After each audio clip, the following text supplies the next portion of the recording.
Hello everyone, welcome back to my channel. তোমাদের সবাইকে স্বাগত। পরমাণুর গঠনের পরবর্তী পরিচ্ছেদ সংক্রান্ত ভিডিও নিয়ে চলে এসেছি। সম্পূর্ণ প্রশ্ন উত্তর বলবো এবং ডিটেলসে বলবো। তো চলো স্টার্ট করি। বাহ, বইয়ের মধ্যে রয়েছে রুল। আচ্ছা, প্রথমে হচ্ছে পেজ নাম্বারটা লিখে দিই। এখানে পেজ নাম্বার হচ্ছে 124 এবং পরিচ্ছেদ হচ্ছে 2.5.3 থেকে 2.5.5। ঠিক আছে, চলো কোয়েশ্চেন নাম্বার 37 বলেছে নিম্ন চাপে রক্ষিত কোনো মৌলিক গ্যাস বা বাষ্পের মধ্যে দিয়ে কি কি বলেছে? মৌলিক গ্যাস বা বাষ্প মধ্যে দিয়ে তড়িৎ প্রবাহ পাঠালে যে বর্ণালীর সৃষ্টি হয় তাকে আমরা কি বলবো? অপশান এ আছে পারমাণবিক বর্ণালী।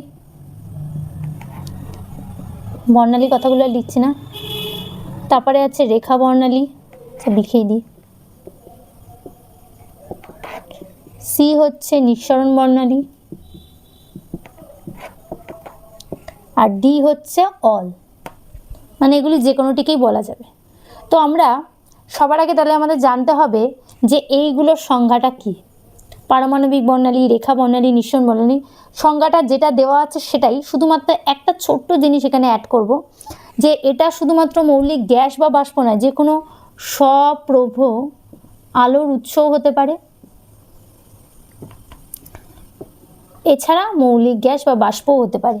এগুলো থেকে নিঃসৃত আলোক রশ্মিকে আমরা যদি বর্ণালী বীক্ষণ যন্ত্রের সাহায্যে বিশ্লিষ্ট করি তাহলেই আমরা এই বর্ণালীগুলো পাবো। পারমাণবিক বর্ণালীও পাবো, রেখা বর্ণালীও পাবো, নিঃসরণ বর্ণালীও পাবো। তাই আমাদের সঠিক উত্তর হবে অপশান ডি, মানে অল। ঠিক আছে, ডি হবে সঠিক উত্তর। নেক্সট পরবর্তী প্রশ্নে যাই। কোয়েশ্চেন নাম্বার 38 বলেছে, আচ্ছা এরকম রিলেটেডই কোয়েশ্চেন আছে, কোনো ভাস্বর পদার্থ থেকে প্রাপ্ত সাদা আলোর ভাস্বর পদার্থ থেকে প্রাপ্ত সাদা আলোক রশ্মি দ্বারা সৃষ্ট বর্ণালীকে কি বলা হয়? তাহলে অপশান এতে আছে নিঃসরণ, অপশান বিতে আছে নিরবিচ্ছিন্ন বর্ণালী। আচ্ছা, নতুন একটা দিয়েছে, সেটা লিখে নিই, নিরবিচ্ছিন্ন বর্ণালী। আর অপশান সিতে আছে শোষণ বর্ণালী, আর অপশান ডি আছে এ আর বি বোথ। ওকে, তাহলে আমরা উপরের লেখাগুলো তো মুছেই দিই। এবার একটা কথা তোমাদেরকে বলি যে নিরবিচ্ছিন্ন বর্ণালীটা তো আগে ছিল না, বাট নিরবিচ্ছিন্ন বর্ণালীরই পার্ট হলো এই নিঃসরণ বর্ণালী। তাহলে একটু আগেই তোমাদের বললাম যে কোনো সাদা স্বপ্রভ আলোক রশ্মিও কিন্তু হতে পারে, বা যে কোনো ভাস্বর পদার্থও হতে পারে। সেগুলো দ্বারা সৃষ্ট বর্ণালীকে আমরা কি বলেছিলাম? নিঃসরণ বর্ণালী। নিঃসরণ বর্ণালী আর নিরবিচ্ছিন্ন বর্ণালী একই। ঠিক আছে, কারণ হচ্ছে নিঃসরণ বর্ণালীর পার্টই হলো নিরবচ্ছিন্ন বর্ণালী, আর একটা কী পার্ট আছে? রেখা বর্ণালী। ঠিক আছে, তাই আমাদের সঠিক উত্তর কী হবে? Option D. অপশান ডি হবে আমাদের সঠিক উত্তর। তাহলে নেক্সট পরবর্তী প্রশ্নে যাই। পরবর্তী প্রশ্ন কি বলেছে চলো দেখিন। কোয়েশ্চেন নাম্বার 39 বলেছে রেখা বর্ণালীর বৈশিষ্ট্য। এগেন ফার্স্ট যে কোয়েশ্চেন কটা করছে পরপর একই রিলেটেডই হবে। রেখা বর্ণালীর বৈশিষ্ট্য কোনটা? রেখা বর্ণালী আর পারমাণবিক বর্ণালী কিন্তু একই, কারণ সেই মৌলের গ্যাসীয় বা বাষ্পের মধ্যে দিয়েই আমরা যেহেতু বর্ণালীটা পাচ্ছি তড়িৎ প্রবাহ পাঠালেই, তো সেই কারণে যেহেতু মৌল থেকে আসছে তাই জন্য রেখা বর্ণালী আর পারমাণবিক বর্ণালী কিন্তু একই। এছাড়া তোমরা এই জিনিসগুলো আরও ডিটেলে লাইন ধরে ধরে কিন্তু এই বর্ণালীর পার্টটা পড়বে পেজ নাম্বার 120-তে। যদি মনে হয় কারোর যে আমি আরও একটু জানতে চাই, তাহলে আরও ডিটেলসে এখানে অনেক বড় করে ডিটেলসে সুন্দর করে লেখা আছে। ঠিক আছে, তাহলে আমাদের সঠিক উত্তর কী হবে? যেহেতু আমরা পরমাণু থেকেই পাই, তাহলে আমাদের সঠিক উত্তর অপশান এ আছে অণু। তো অণু তো হবে না, আমাদের উত্তর হবে পরমাণু। অপশান বি আছে পরমাণু। সো বাকিগুলো তো আমাদের দেখার দরকারই নেই। ঠিক আছে, নেক্সট কোয়েশ্চেন নাম্বার 40-তে যাই। কোয়েশ্চেন নাম্বার 40 কি বলেছে? হাইড্রোজেন রেখা বর্ণালীর দৃশ্যমান অঞ্চলের সারিটির নাম কি? আচ্ছা, তার জন্য আমাদের না হাইড্রোজেন রেখা বর্ণালীর সারিগুলো জানতে হবে। তো এগুলো আমি এক সাইডে লিখে দিচ্ছি। 1 নম্বর হচ্ছে লিম্যান সারিগুলো, 2 নম্বর হচ্ছে বামার, 3 নম্বর হচ্ছে প্যাশন বা প্যাশন বানানটা একটু দেখে নিও। লিম্যান, বামার, প্যাশন, ব্র্যাকেট, ফুন্ড, নাম্বার 6 হচ্ছে হামফ্রিস। এই 6টা শাড়ি আছে, ঠিক আছে। এবার এইগুলোতে বর্ণালীগত অবস্থানটা আমাদের জানতে চেয়েছে, তো বর্ণালীগত অবস্থানটাও আমি পাশে লিখে নিই। এগুলো হচ্ছে শাড়ির নাম, হাইড্রোজেন রেখা বর্ণালীর অবশ্যই, ঠিক আছে। প্রথমেরটা হয় অতি বেগুনি, ঠিক আছে। তারপরেরটা হয় দৃশ্যমান, তারপরেরটা হয় অবলোহিত, তারপরেরগুলো হয় অতি অবলোহিত, অতি অবলোহিত, অতি অবলোহিত। এটা হচ্ছে ভিজিবল, ইউভি, আল্ট্রাভায়োলেট, ঠিক আছে। আর অবলোহিতটা কি? ইনফ্রারেড, আইআর, ওকে, ঠিক আছে। তো এবার আমরা এইটা যদি আমাদের জানা থাকে তাহলেই কিন্তু আমরা কোয়েশ্চেন নাম্বার 40-এর উত্তর করতে পারবো। 40 কি বলেছে? আচ্ছা, এতটা উঁচুতে লিখছি না, সাইডে লিখে আমার লিখতে অসুবিধা, এরমভাবে লিখতে হয়। তো হাইড্রোজেন রেখা বর্ণালীর দৃশ্যমান অঞ্চলে, মানে এই অঞ্চলটা, তা দৃশ্যমান অঞ্চলে কি আছে? বামার। তো চলো দেখিনি, অপশান এ আছে লিম্যান, হবে না। অপশান বি রয়েছে বামার, তো পরবর্তীগুলো তো আমাদের দেখতেই হবে না। তাহলে কোশ্চেনের সঠিক অ্যান্সার কি? বি। এটা আমি মুছছি না, আশা করি এই রিলেটেড কোশ্চেন থাকবে, সেটা রাখছি। নেক্সট পরবর্তী কোশ্চেন বলেছে 41, হাইড্রোজেন রেখা বর্ণালীর অতি বেগুনি অঞ্চলে অবস্থিত শাড়িটির নাম কি? অপশান এ আছে লিম্যান, আর লিম্যানই হচ্ছে আমাদের সঠিক উত্তর, এর জন্য আমি শাড়িটা লিখে রেখেছি। নেক্সট 42 কোয়েশ্চেন নাম্বার, যতক্ষণে এই পরিচ্ছেদ কমপ্লিট হবে এটা থাকবে পাশে, কারণ আমাদের আবার প্রয়োজন হলে নাহলে আমাকে আবার লিখতে হবে। রিডবার্গ ধ্রুবকের মান, এটা তোমরা মুখস্থ করে ফেলতে পারো, আর যদি মনে হয় যে না মুখস্থ করবে না তাহলেও যে চলবে না এমনটা নয়, কারণ বেশিরভাগ অঙ্কেই দেখা যায় রিডবার্গ ধ্রুবকের মান দিয়ে দেয়। এবার যদি না দেয় তো সেক্ষেত্রে তোমাদের মুখস্থ রাখাটাই বেটার। অপশান এ বলেছে 1.09678 ইন্টু 10⁷ মিটার ইনভার্স, মুখস্থ করতে হবে, এটাই হচ্ছে আমাদের সঠিক উত্তর। তোমরা এককটা ভালো করে দেখে নেবে, মিটার ইনভার্স হলে কিন্তু এই ভ্যালুটা, যদি বলতো সেন্টিমিটার ইনভার্স তাহলে হচ্ছে এইটা থাকে 1.09678 সেন্টিমিটার ইনভার্স, ঠিক আছে, এটা হয় ভ্যালু। তো চলো পরবর্তী কোশ্চেনে চলে যাই, কোশ্চেন নাম্বার 43। আজকের কোশ্চেন অ্যান্সারগুলো কিন্তু ফটাফট হয়ে যাচ্ছে। 43-তে কি বলেছে? হাইড্রোজেন রেখা বর্ণালীর তরঙ্গ সংখ্যা নিউবার, প্রদত্ত সমীকরণটা বলে দিয়েছে r = 1/n1² - n2²। এইটা সে সমীকরণটা যেখানে n1 এর মান বলে দিয়েছে 3 আর n2 এর মান বলে দিয়েছে 5। তাহলে রেখাটি কোন সারির অন্তর্গত? এই যে এই সারিগুলোর কথা বলছে। তাহলে 5 থেকে কোথায় গেছে? 3-এ। তাহলে 3 নাম্বার কি আছে? আচ্ছা, প্যাশন বানানটা তো এখানেই লেখা ছিল, প্যাশন নট প্যাশন, হ্যাঁ সরি, প্যাশন, ঠিক আছে। তাহলে 3 নম্বরে গেছে, সেটা কি? প্যাশন। তাহলে আমাদের সঠিক উত্তর কি হবে? অপশান এ তো হচ্ছে না লিম্যান, অপশান বি কি আছে? ব্র্যাকেট হচ্ছে না, অপশান সি আছে বামার হচ্ছে না, অপশান ডি আছে প্যাশন। তা প্যাশন হবে আমাদের সঠিক উত্তর। কিভাবে হলো আশা করি বোঝাতে পারলাম। 5 থেকে 3-এ গেছে, তাহলে 3 নম্বরে কি আছে? এটা 6 থেকে গেলেও যদি 3-এ যায় তাতেও প্যাশন হবে, 4 থেকে 3-এ গেলেও প্যাশনই হবে। আমাদের কোথায় নামছে সেটা আমাদের জানা, সে অনুযায়ী আমরা অ্যান্সার করবো, ওকে। তাই আমাদের 43-র সঠিক উত্তর হচ্ছে ডি। নেক্সট কোয়েশ্চেন নাম্বার 44-এ চলে যাই।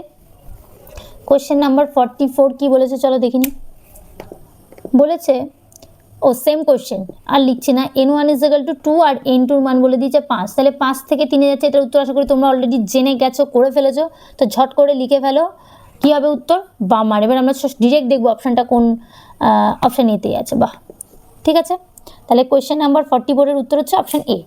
নেক্সট কোয়েশ্চেন নাম্বার 45-এ চলে যাই। 45-এ কি বলেছে?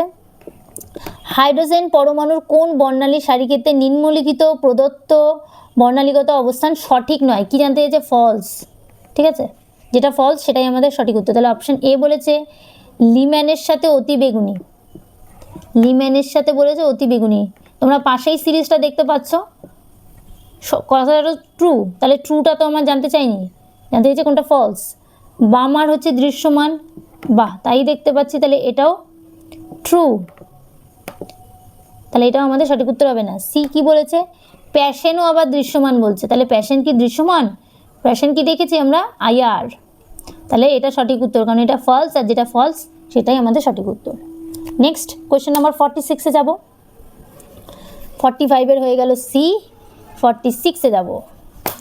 46 কি বলেছে, যে চতুর্থ থেকে দ্বিতীয় কক্ষে, ঠিক আছে, তাহলে n2-র মান কত 4, n1-এর মান 2, কারণ বলেছে চতুর্থ থেকে দ্বিতীয় কক্ষে। পঞ্চম থেকে তৃতীয় কক্ষে, তাহলে n1-এর মান 3 আর n2-র মান হচ্ছে 5। পঞ্চম থেকে দ্বিতীয় কক্ষে, আবার দেখে নাও, চতুর্থ থেকে দ্বিতীয় কক্ষে, পঞ্চম থেকে তৃতীয় কক্ষে, তাহলে বর্ণালীগুলোর নাম কি হবে, তোমরা নিজেরাই আশা করি বলে ফেলেছো অলরেডি। 2-এ কে আছে, বামার, তাহলে একটা হবে বামার, 3-এ কে আছে, প্যাশন, ঠিক আছে, প্যাশন। তাহলে চলো দেখিনি এটা কোন অপশানে আছে, অপশান বিতে আছে, বি হচ্ছে আমাদের সঠিক উত্তর। তাহলে পরিচ্ছেদ 2.5.3 এবং 2.5.5 এটা আমাদের ফুললি কমপ্লিট, ঠিক আছে। নেক্সট আমরা পরবর্তীটাতে যাব, পরবর্তী কি আছে আজকে, যাক নেক্সট পরবর্তী আমরা স্টার্ট করতে পারছি পরিচ্ছেদ, কারণ ঝটপট হয়ে যাচ্ছে। পেজ নাম্বার হবে 134, আর পরিচ্ছেদও আমাদের চেঞ্জ হবে। আচ্ছা এটাও মুছে দিই, এগুলো আমাদের তো হয়ে গেল। পরিচ্ছেদ কি হবে 2.6, 5-এর সব কমপ্লিট, 2.6 স্টার্ট হবে। কোয়েশ্চেন নাম্বার 47 স্টার্ট করব। বলেছে বোর অরবিটগুলিকে সুস্থির কক্ষপথ বলা হয় কেন। অপশান এ বলেছে ওই কক্ষপথে ইলেকট্রন স্থির থাকে। আমরা কি পড়েছি, কক্ষপথে ইলেকট্রনগুলো কন্টিনিউয়াসলি ঘুরতে থাকে, তাহলে স্থির তো থাকে না, অপশান এ ভুল। অপশান বি কি বলেছে, কক্ষপথগুলির ব্যাসার্ধ নির্দিষ্ট। কথাটা সত্য, কথাটি সত্য, কারণ ব্যাসার্ধ তো অবভিয়াসলি নির্দিষ্ট। আমরা কি পড়েছি, mvr = nh/2π কৌণিক ভরবেগের থ্রু আমরা জানতে পেরেছি যে এদের হ্যাঁ ব্যাসার্ধটা তো নির্দিষ্ট, তাহলে এটা ট্রু। কিন্তু বলেছে সুস্থির কক্ষপথ কি বলা হয় এর জন্য, এর কারণে সুস্থির কক্ষপথ বলা হয় না, তাহলে বিটা ভুল। সি বলেছে ওই কক্ষপথগুলিতে ইলেকট্রনের শক্তি স্থির থাকে। হ্যাঁ এই কথাটা, ইলেকট্রনের শক্তি যেহেতু স্থির, যে কক্ষপথটা নেব সেই জন্য এটাকে কি বলা হয়, সুস্থির কক্ষপথ বলা হয়, ঠিক আছে। তাহলে সঠিক উত্তর হবে অপশান সি। নেক্সট পরবর্তী কোশ্চেনে যাব, কোশ্চেন নাম্বার 48। কোশ্চেন নাম্বার 48 কি বলেছে, পরমাণুর বোর মডেলের ভিত্তি হলো হাইজেনবার্গের অনিশ্চয়তা নীতি।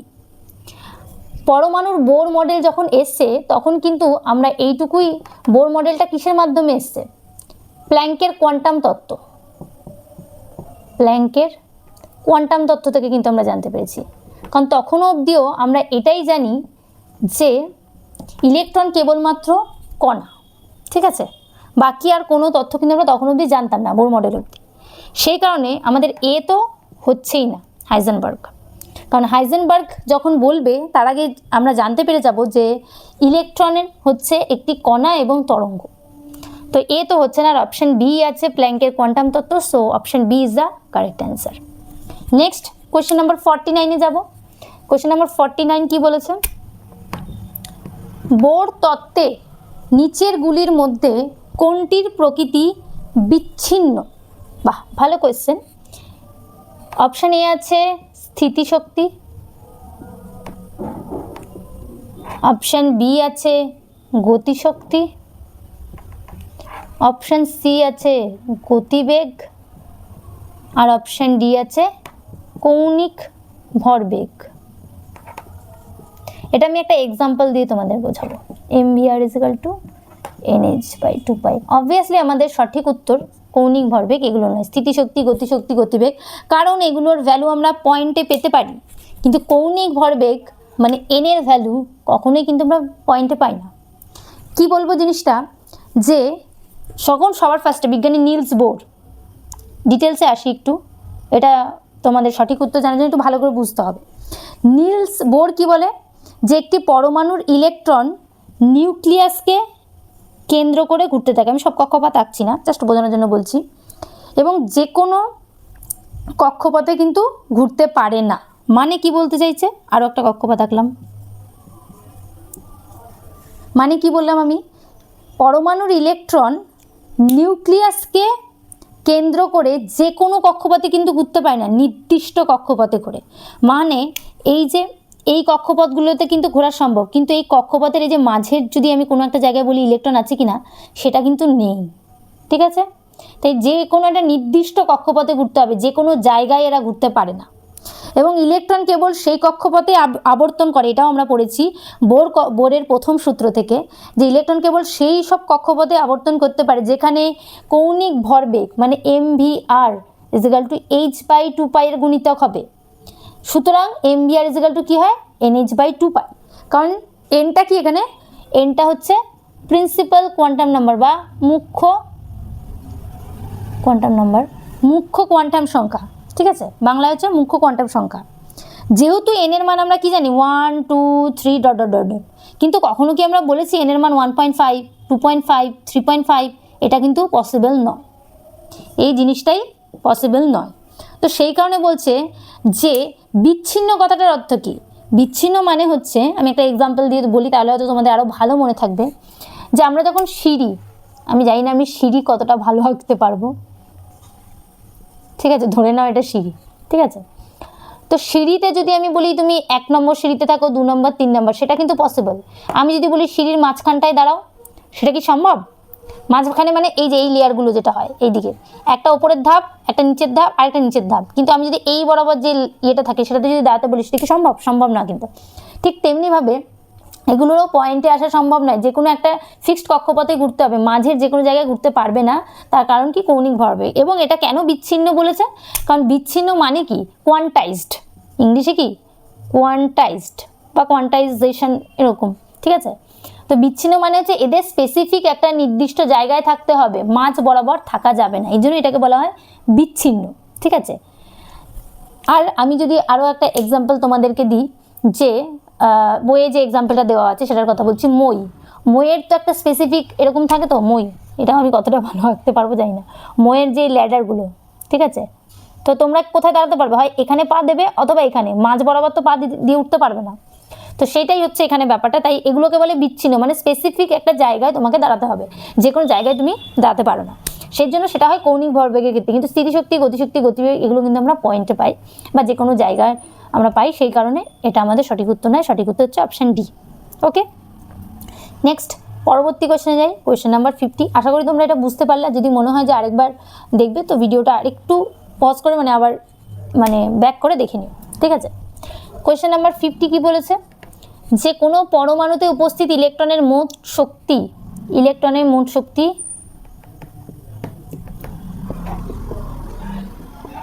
দিয়ে বলেছে, অপশান এ বলেছে 0 অপেক্ষা কম।